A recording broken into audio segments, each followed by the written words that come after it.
ये जी आज दिन में छुट्टी थी। नाश्ता करके मैंने कहा कि सुबह सुबह निकले हाइकिंग के लिए। तो अब मेरी वापसी हो रही है। तकरीबन हो गए कोई इस वक्त 11:30 का टाइम। तो 1:30 बजे मैंने जुम्मा भी पढ़ने जाना है। तो मैंने कहा निकलते निकलते पहुँचते पहुँचते गाड़ी से होटल तक काफ़ी टाइम लग जाएगा। बेहतर है कि हाफ वे से ही वापसी कर ली आज।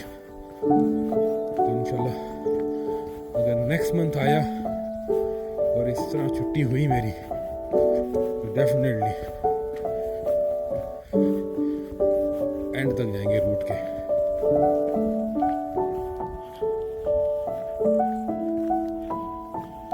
अच्छा, हाइकिंग एक दफ़ा आपको शौक लग जाए ना, आप घर बैठ नहीं सकते। यकीन का आप इतना एंजॉय करते हो।